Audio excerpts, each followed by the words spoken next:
spinal fusion, ALIF, of the L5-S1, which is an anterior lumbar interbody fusion with posterior instrumentation. This is a recovery. Hey everybody, so here is my 8-month follow-up. I know it's been a minute since we last spoke, since I last updated, and just wanted to give you a quick follow-up on the 8-month mark. I am officially fused, thank God for that. I have zero pain, I have no back pain at all. I do get stiff in the mornings. I have not made it a priority to stretch like I'm supposed to just kind of get my body back into shape again. Been since mid-September. I picked up a job that I'm working 70 plus hours a week, so it just I've not put it on my priority list, and I don't recommend that. I think that I should have stayed on that progress I was having. I was walking a ton. I was, very active for my condition, and it was getting better and better and better. And not that it's gotten any worse, but I could definitely expedite this thing even more if I, muscular wise, if I just stuck with stretching, which I did not do. So I get a little tense every day. It's tense in the morning, but it does ease up as we go through the day. The cold weather, we just had a night that dipped down to 37 degrees where I was at. I know it's hard to believe in Florida, but it did.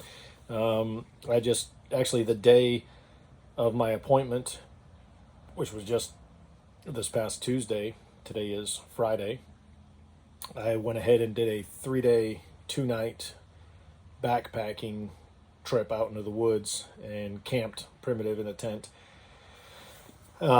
Should have packed lighter. I've never done that before in that sense. Went out there with my kids many years ago out into the woods with little cart that we trolleyed and had wheels and got all our stuff out there, and also did I think we had some backpacks, but not, it wasn't like the hikers, the big backpacker dudes that or backpacker packs that they take out there.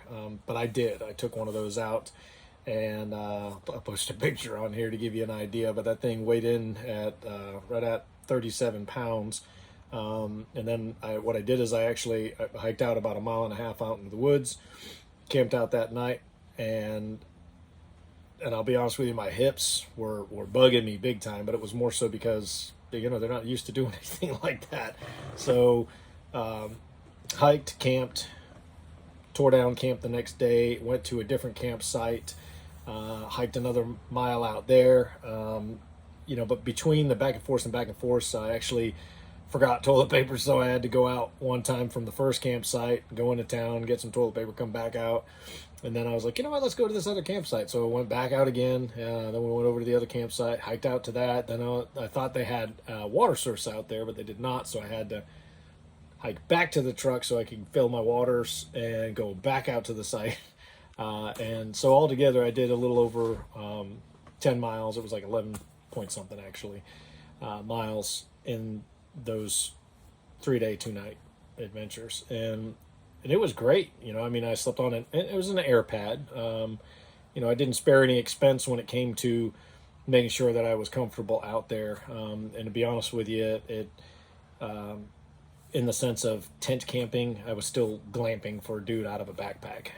In a guy's sense of glamping, my wife's sense would have been an RV, of course, but mine was, just good stuff, good quality stuff, to make it as comfortable as it could be, because I didn't know how that was going to work out for me, and it worked out great. Had a great time. We just got a new pup, and actually I'll post some pictures here of him, but if you'd like to follow us on that, we're going to be making a chronicle of his life into a search and rescue dog. And he's a 4-month-old giant schnauzer.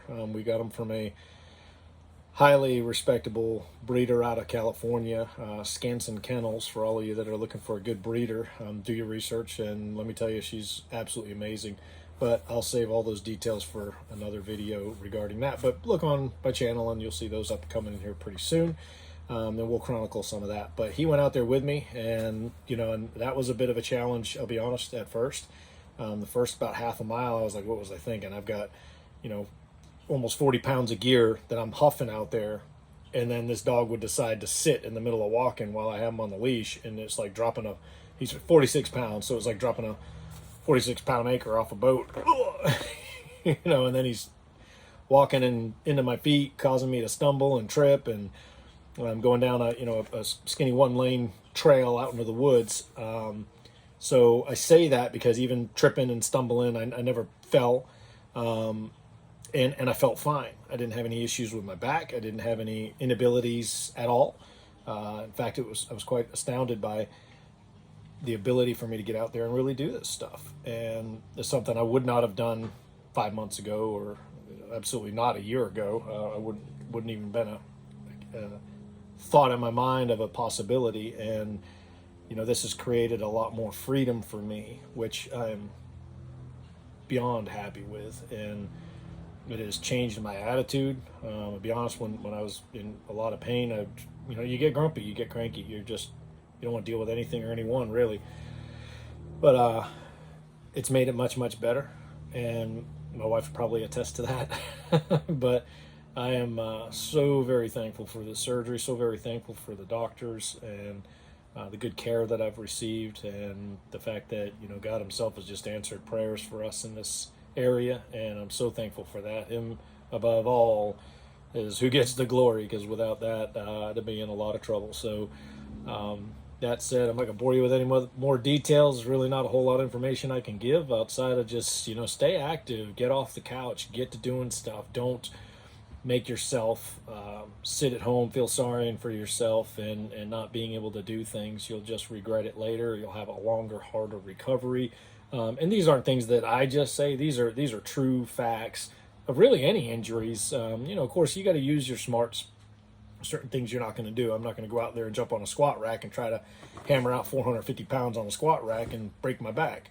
But there's other things you can do. There's many things that you're able to do that this definitely opens the door of, and it increases your quality of life for sure. So I hope these things are helpful. The whole point of me making these was specifically to encourage other people and know that there's a light at the end of the tunnel. Not everybody's having a negative reaction to these surgeries, that some people are having like me, a 180, and if you want to know more details about that, just look back in the previous videos, especially the first one, and you'll get an idea of what I went through prior to the surgery. So I'll do one more, and that'll be in March 12th, I think, is my next appointment with the doctor. And then after that, I won't need to see the doctor again unless I have something else happen. So there'll be no need for a follow-up with them. Everything has gone as planned. Nothing has happened with any of the hardware. Everything is solid. Zero issues. Nothing's moved. And I am fused. So I am stoked. And I hope you are encouraged. And I hope you get out there and you enjoy life just as I have. God bless you. And I hope to see you over on the Giant Schnauzer side of things. When we put some videos out there for him, I think it's going to be pretty cool. There's not a too many videos out there on giant schnauzers, and we hope to do one to chronicle his life and as a puppy moving on up into filling a role as a giant schnauzer search and rescue dog in a couple of years. So we'll see how that goes. Anyway, join us for that next adventure. God bless y'all. Have a good day.